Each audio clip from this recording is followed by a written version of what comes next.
Hi, I'm a former higher ed CMO and I have a confession to make.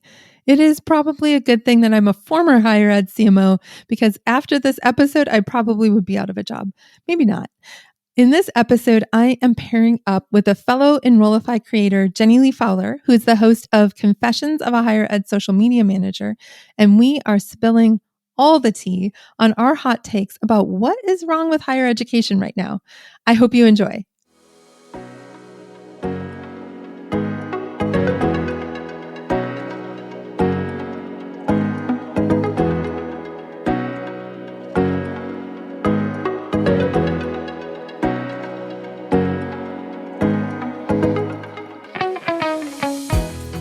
You're listening to Confessions of a Higher Ed CMO, the podcast where marketing minds in higher ed come to pull back the curtain, spill a little tea, and talk honestly about what it takes to market in this industry.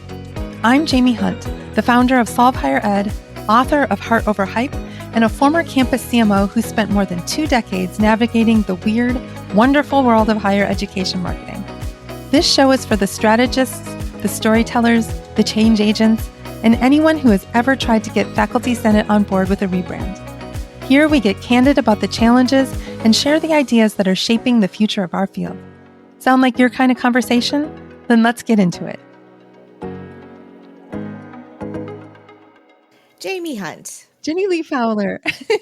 This is exciting. I've had the honor of being on your podcast in the past, but this is a whole nother thing for us to collaborate. And, we both have some years in the business.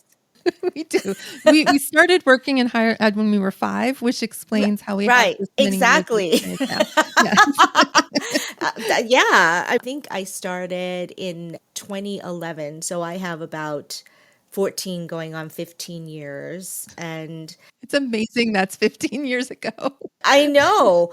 Honestly, when I think 20 years ago, I still think of the 80s, Jaime. Right? Yes. And that's almost like what, 40 years ago now, which is crazy. And yeah, and you've had some years and you've definitely outranked me in position wise, right? I mean, right now I'm the top person in my organization. There's nobody above That's me. right. Right? I love that, founder, CEO. But Right. when you were like CMO, Chief Marketing Officer. Yeah. For the last 10 year or decade-ish of my career, I was a CMO. Before that, I was in a seat similar to yours over web strategy, social media. If I had a pixel, it was mine. And then before that, in media relations stuff. And I started in 2004, which is like, how is that 21 years ago? How is that 21 years ago? Yeah. Time flies when you're having a time. when you're managing crises. We've seen some things. A couple, 1 or 2 things in our years. Yes. So I'm super excited about this because we're going to drop some hot takes. I am fully braced for hot takes. Scorched. So, so we'll go back and forth and then we'll discuss. Jay, do you want to start? I am going to start with the biggest issue facing higher ed right now in terms of marketing and branding is a president who wishes that they were at a different type of institution. Okay, this blows my mind because you're saying right now, is it common? Oh my gosh. I talk to so many people who are like, my president wants to make our brand be more like XYZ, completely different institution. And it's so frustrating for people because they're like, we want to be like this elite school down the road, but you're an access institution. Like, lean into being what you are. Because what happens is you end up building these brands that are totally not authentic to the experience that the students have on campus. You're kind of having you're chasing tactics for a different type of institution. And it's just creating this absolute brand incoherence. So is it sort of like envy? Like initially, I thought you were saying presidents secretly wanted to work somewhere else. Do you think that's part of it? Like they secretly okay, you are Yeah. okay. They Yeah. secretly want to be at that other institution, so they're trying to make their institution into that like other Exactly. school. Get out. Yes. Wow. And this happens a lot. I'm just floored. I don't know exactly how prevalent it is, but I've talked to enough people who say my president's clearly positioning him or herself for their next job at a different type of institution, completely changing the way that the school operates to Of course. align with a different type of institution. I imagine at MIT, there's like nobody superior to MIT, so you probably don't run into that a whole lot. I would say there's a lot of politics that go in, inside those walls, our walls as well. But they're just running an organization not for like the organization. It's like they have their own goals in mind. That's horrible. Honestly, you see it often. I'm not saying this is a majority at all, but you see it often with provosts too. Like they want to lay the groundwork for their president job, and so they are doing all these, I'm putting air quotes around initiatives that are just them chasing what they think is going to get them the job at the Yeah. next place. And staff are running around trying to keep up with all of this instead of focusing on what makes the institution they're at great or Yeah. serves those students or serves those goals. It's so frustrating to watch and see and talk to people in that situation. Now that you're saying that, the provost position, especially if you have a person that has their sights set on maybe something bigger and better, like what do you do with that? The best thing that a marketer could do in that situation is continue to push the like authenticity piece of what our marketing and branding needs to be.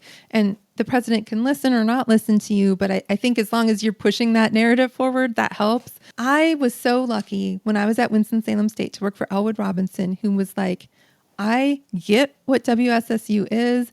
I want WSSU to lean in its strengths. And we were changing the world at WSSU while I was there. And after I left, he continued to do that. I mean, that's when you have success. It's when you're sort of fumbling around going like, oh, I need this for my portfolio or my resume or whatever. And it's not actually true to the institution. I just think we spend so much time, effort, money, resources on that stuff that it just doesn't work. It's selfish. Yeah. We don't Yeah. like it. No, we hate it. Boo. 2 thumbs down from Jamie and Jenny. Yes, exactly. Four. Right. 4 thumbs down. 4 Okay. thumbs down. Yeah. Okay. So my Okay. take is that people who are gatekeepers at various levels of a department or a school or a center are the reasons why silos exist in higher ed institutions. If there's a person who is high enough and they're a gatekeeper, and you know what I mean by gatekeeping, right? Like they hold information, they don't want to collaborate, or if they do, they're very stingy with like what they share. I feel like if it's a person in a leadership position or high enough, it becomes the culture. And Yep. and that's why silos exist, and it kills me. Like Yes. it's a person thing. Do you know what I Yeah. mean? Yeah. And 'Cause I know you say let's bust some silos. I know you yes. hate it too, but is that your experience, or is it? Do you think? 100%. Because they're often withholding data, they're withholding Yes. answers. Yes. It's painful to watch. Yeah. Information or anything. They're not communicating with the people that they should be communicating with. And you ever realize like there's that person and everyone has like a bad experience with them, and so they start becoming a workaround. Do you know what I Yes. mean? Like, Yes. oh, here's how I worked around that. That's awful because it becomes culture. Yes. And that old saying about culture eats strategy for For breakfast. breakfast. Yes. It's so true. There's been so many times that we've had to build like a little side door entry into a department and like warm somebody up to feel like, okay, well, I'll give you this data even though I'm really not supposed to or whatever, to just do your job. Right, exactly. Or just find the person that you can build a relationship with. Like I don't I feel like that's so central to any job is like building relationships, that Mm. I don't know why, like how people continue in any profession by like sort of charring bridges. They're not Yes. really burnt, but like charring bridges, Hmm. and it kills me. It kills me. And then if it becomes the culture of the place, then that's even then it's so solidified. Like, and this is a hard thing because it's like a person thing. Hmm. Like, and trust me, like I've said a lot of times, like, why is this person still working here? And so I think we all should be better at building relationships, and we should want to be relationships, build relations, get people out of the organizations that are not relationship builders. Yes. Well, and I would say that this problem actually connects to the one I just talked about, which is I Yes. think a lot of times those are people who are trying to build their portfolio for their career advancement. Own And they purposes. want to be able to say, I did this by myself, or I led this. I didn't have anybody else come in on it. And it's just causes so many problems. It's innumerable problems. Yeah, that's a huge headache. It's maybe this episode we can start connecting people who are working for those types of folks, and they can like Yes. collaborate with each other on how to how Right. to best protect your school, right? Yeah. Go on, Jamie. I know you Okay. have a second. Yeah. So my second one is that when universities, particularly leaders, say, well, we're a best kept secret, what they actually mean is we're underfunding marketers, but we're blaming the marketing team for it. So it's like people aren't aware of us because we haven't been telling our story. And probably the reason we haven't been telling our story is because you haven't given the marketing office budget. That is such a good point. That is such a good point. Saying we're a best kept secret really equals like no resources or Yeah. support. Yeah. It's just an excuse. It's like we're saying that, marketing's not doing its job. I would wager that 90% of the cases where they're saying that it's marketing's not doing their job is because you're giving them a fraction of the budget they need to move the needle the way you need to move it. I'm sorry, but higher ed needs to figure out it costs money to market. And it didn't used to 20 years ago, right? Our budgets could be $15,000 or whatever because Yeah. there was like the competition wasn't as fierce. There was a bazillion kids in the pipeline. The millennial generation was massive compared to Gen X. Those aren't the reality of the where we're in right now. It's so frustrating to watch and hear. So why does it take us so long to get this? Like to understand that like marketing is a need. Here's another hot take. Okay, okay, So we give it to connect this me. up. I like it. Yeah. So, I mean, I would say attaching onto this hot take is that a lot of university leadership comes from faculty, and faculty are working with communicators that are focused on college level aspirations, right? So they're working with people who are having to be Swiss Army knives. They're Mm-hmm. not necessarily, in a lot of cases, working with like a whole team of strategic marketing leaders. It's one poor soul that has to do all the things. And so I think when they get to the provost or the president level role coming through that, they haven't yet seen the strategic value of marketing because they've had these underfunded Swiss Army knives doing everything for them. Mm-hmm. Mm-hmm. They just keep that mentality. And they think it's enough. I guess they Hmm. think that's working, not knowing like what we're missing or what more we could be doing. I think higher ed, and maybe this actually couples to what you just said maybe, but I think there is a but we've always done it that way problem in higher ed.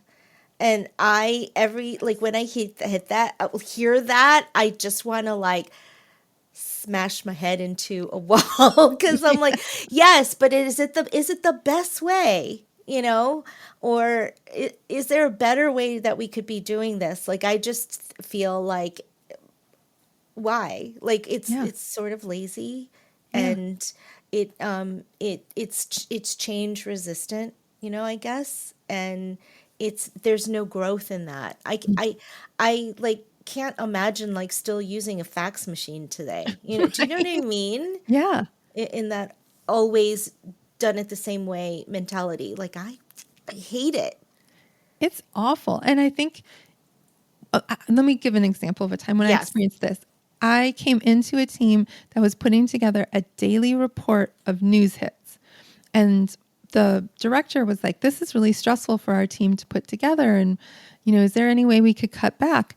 And I'm like, well, why are we doing it? The president before the current president wanted it. So I asked the current president, do you want this? Yes. And he's like, no, I need it once a week. That's fine. So we Okay. were spending all this time and effort because we'd always done it on a daily basis and never took the opportunity to even ask the end user, do you still want it? I mean, Right. Who's it's a new president, you right. know? Well, you should re-examine, like, I feel like all of these things when you Yes. have a new president. Oh man, that's funny. I'm against it. I don't like the but we've always done it that way kind of mentality. Yeah. Well, imagine if you were still doing social the way you did it in 2011. Exactly. You'd be Hey, spending it a would lot of not, time on yeah, Facebook. it would not be working. I would spend a lot of time on Facebook and I wouldn't, my content would not be engaging. It would not, like things change at like so fast in social media. So yeah, maybe that's another reason why I don't like that mentality because it's so not what I do. Yeah. Yeah. All right. Jamie, what's next on the agenda?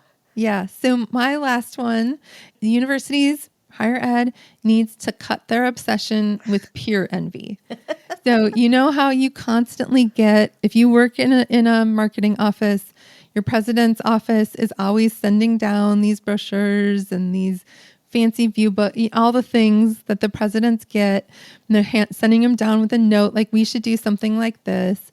And they're not really thinking about, does this fit for our institution? Or is it effective? Yeah, yeah, we right. Because those things, honestly, if you're doing a peer-to-peer campaign, you should know that your marketing materials are getting taken from the chief of staff or the executive assistant to the president and brought down to the marketing office. And the president's probably never seeing it. You're wasting so much money on it. Those print pieces. When you say save millions, does that mean like because you're chasing every sort of whim of the president that, these marketing assets, that it's just costing money without any real discovery or research into what if it's working? Yeah, I want to give you an example. I'm not going to say what state it's in, but a friend of mine said that her president said the university down the road said they are going to let in 500 more freshmen this year. And so now we have to go after 500 more freshmen. It's like, but why? Like, what? This is so interesting to me because now that you're consulting, I think you're talking to a lot more higher level people in different schools. So I am learning so much. So I didn't realize there was such a like keeping up with the Joneses Oh, yeah. mentality among leadership. Yeah. Oh, yeah. The number of people who've said, like, my president wants me to be doing the same things that X university is doing, but X university has a staff that's 5 times the size of my staff, and X university has a budget that's 10 times what my budget is. And they're a totally different university. They have 10,000 more students than we have, or they're the flagship and we're not, or they're an R1 and we're not. So ridiculous. It's so bonkers. So wait, so can the person say that to the president? I mean, Is that not allowed, or is it the relationship? it's that Is it? relationship. Yeah. There have been, I have worked for presidents where I could very much be like, dude, Yeah, no. yeah, yeah. And then there's others where you have to go a different angle or you have to bring more evidence for why we shouldn't do it or whatever. So it really depends on that relationship with the president. But, and it's not always the president either. Sometimes it's, the research office is like, we should put together this research magazine. And you're like, we have like $10 million of research and the sample that you gave me is from MIT. Like, what are you doing? I think we run into this a lot, and this is not my last hot take, but this is probably another hot take. Is that a lot of times because there are people in like faculty, they're academic, they're the experts in their field, they teach, they're a lot of times they're used to being the smartest person in the room, that they think they know everything about communications and social media and marketing instead of letting the professionals do that work, right? Yes, everybody thinks they understand marketing. You would never, no one would ever go to the CFO and say, I could manage this budget better than you, or, I could organize like the budgeting process better than you. But I bet there's not a single marketer that hasn't had someone offer a critique of how they do their Oh, work. yeah, I feel like it's daily. Hmm. Ah, you make such a good point about the CFO and the CMO. So is it just because it's like marketing is not seen as like a science or something? I think so. I think people see it just as an art and not as an art and a science. And so they're just very like, well, anybody could do marketing. Like, well, I mean, if that were true, there wouldn't be problems with institutional enrollment, or, you know what I mean? Like, Yeah. it's, Or I don't know. there wouldn't be best kept secrets. Right, right, right, right. So this is very much linked to my last one, my last time. So, okay, I feel like there's still a broad misunderstanding of what social media is in higher ed.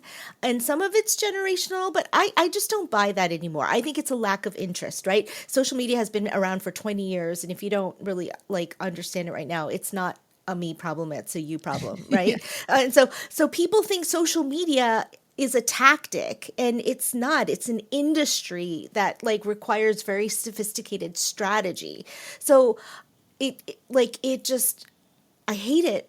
It irks me when people are like, we need a viral video. We're like, what? Huh? Right. Like that's a tactic. Like Yeah. like first of all, and if you say like if you think I can produce a viral video, I'd probably be doing it for everyone for a very high fee. You know what I Right. mean? Like You'd be an I influencer. know exactly. I'm like, what are you? That's it doesn't work that way. Or people, I remember when people would always ask for a hashtag. We need a hashtag, and we're like, Yes. Yes. I'm like, a hashtag is Yes. not a strategy. It is No. like a tactic. And so, again, I think people think of marketing that way. Like, we need a Hmm. brochure. A brochure is not a strategy, it is a Yes. tactic, and not a good one at that, Right. kind sir. You're giving me PTSD when Oh, you I'm said we sorry. need a hashtag. I was like, no, no. You laughed at that one. I figured Yes. you would relate to that one. But yeah, you know?